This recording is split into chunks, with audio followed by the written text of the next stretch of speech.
A poeira fina do norte de Minas pairava sobre a fazenda Santa Clara naquele final de tarde quente de 1998, quase 40 anos depois do tempo que a casa parecia ter congelado.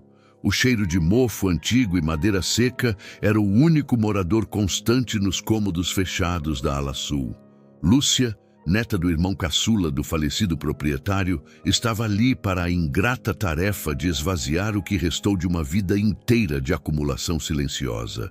O sol, já baixo, entrava por uma fresta alta da janela, cortando o ar denso com um feixe dourado e cruel.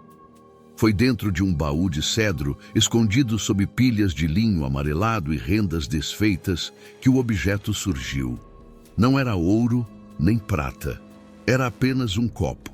Um simples copo de vidro grosso, pesado na mão, de um tipo que se via em qualquer bodega, mas que ali, naquele ambiente de heranças pesadas e porcelana fina, parecia deslocado.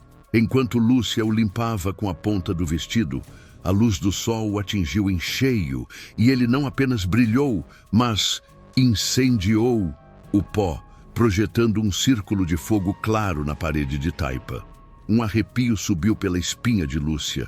Era um objeto comum, mas parecia guardar um segredo tão vívido que quase doía.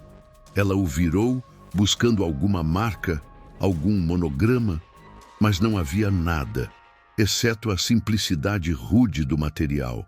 Quem, nesta casa cheia de cristais guardados, teria usado um copo tão despretensioso a ponto de guardá-lo como um tesouro? A dúvida, fria e persistente, grudou nela como a umidade da estação de chuvas que teimava em não chegar. Ela levou o copo para a cozinha, o coração da casa, onde o cheiro de café coando e o som da lenha queimando no fogão ainda faziam o tempo parecer menos cruel. Sentou-se à mesa de carvalho maciço e esperou pelo primo Zé, o único parente que ainda morava na região e que era, na prática, o repositório vivo de todos os silêncios e fofocas da família. Quando ele chegou, arrastando os pés cansados e tomando o café forte sem cerimônia, Lúcia colocou o copo entre eles. "Zé, o que você sabe sobre isso?" perguntou, apontando para o vidro. Zé franziu a testa, levou a mão ao queixo ralo e pareceu vasculhar séculos. Ele reconheceu o modelo, um utensílio comum de fazenda, mas não conseguia ligá-lo a ninguém específico da linhagem formal da família. Contudo, a visão do copo fez uma porta se abrir na memória esmaecida. "Me parece coisa da Dora", ele murmurou, o nome saindo com um peso que Lúcia não esperava. Dora. A prima que não aparecia nas fotos, a tia que era apenas um boato mal contado, a existência apagada, como se a tinta da história tivesse falhado naquele ponto. Zé se calou, bebericou mais café e olhou pela janela, onde a poeira dançava no vento. A busca se tornou uma caçada silenciosa por rastros. Lúcia entendeu que o mistério não estava em quem havia morrido, mas em quem havia sido apagado.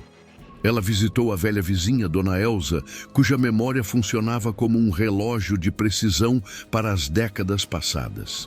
Elza, sentada na varanda, costurando a luz amarela do entardecer, falou de Dora com uma mistura de carinho e pena. Dora era a mais jovem das irmãs, a única que não se encaixava nas expectativas do coronel.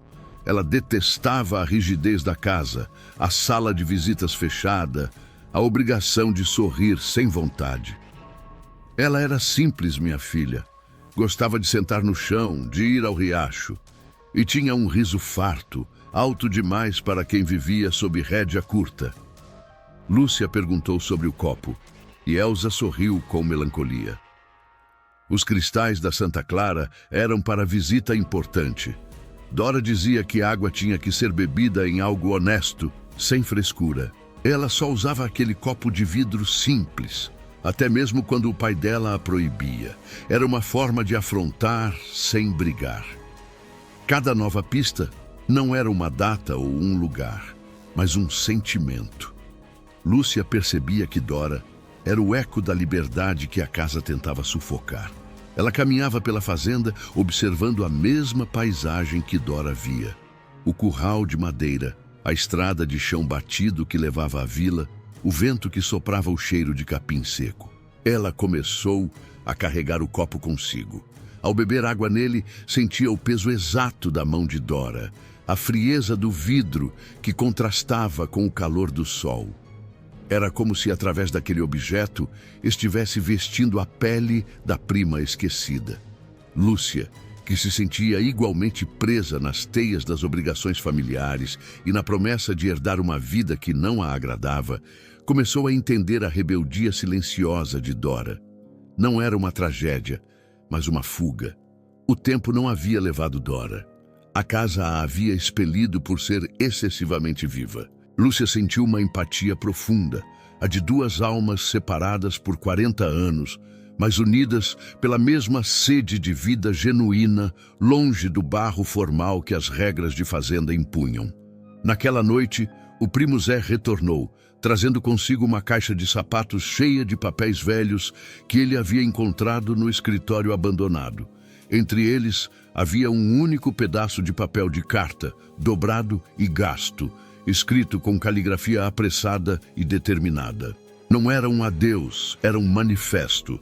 Pai, eu levo apenas o que é meu e que não pesa. A felicidade não cabe em taças de cristal. A data era exata.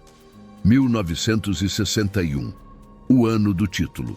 Zé finalmente completou a história com a voz embargada pela redescoberta de um segredo guardado por conveniência familiar. Dora não morreu. Ela fugiu. Fugiu com o capataz, um homem sem posses, mas com um sorriso que iluminava a senzala. Eles partiram para o interior de Goiás, buscando uma terra nova para plantar e um horizonte sem julgamentos. O coronel pai de Dora, por vergonha, mandou apagar o nome dela de todos os registros e inventou uma viagem longa e sem retorno, até que anos depois, os poucos que se lembravam assumiram que ela havia morrido no caminho. Lúcia fechou os olhos. A revelação não veio com gritos ou lágrimas, mas com o silêncio denso da verdade. Ela pegou o copo. Lembrou-se do relato de Dona Elza sobre o último dia que Dora foi vista. A briga com o pai, a recusa em sentar-se à mesa do jantar formal e a decisão súbita de ir embora sem mala, apenas com a roupa do corpo. Ela havia parado no corredor principal, aquele que ligava a cozinha à porta dos fundos, o lugar mais escuro da casa. Ela se levantou e caminhou até aquele corredor, agora iluminado pela luz da lua que vazava pelas telhas quebradas. Lúcia segurou o copo, sentindo o vidro liso e sem brilho sob a luz fraca. Ela podia imaginar Dora ali, sob a tensão do adeus. A imagem não era de choro, mas de alívio. Naquele momento de virada, Dora havia se permitido um último suspiro, um momento de puro e descontrolado contentamento por estar finalmente livre. E foi naquele corredor vazio, no silêncio absoluto da madrugada, que o riso de Dora ecoou pela última vez. Não um som fantasmagórico, mas a vibração poderosa de uma escolha. O copo, ao ser abandonado no baú, não era um esquecimento, mas a única peça de seu passado que Dora considerou digna de ser deixada para trás, um lembrete material de sua honestidade. Lúcia colocou o copo no parapeito da janela do corredor. O primeiro raio de sol, frio e pálido, atingiu o vidro e ele brilhou novamente, não com o fogo do mistério, mas com o calor da memória resgatada.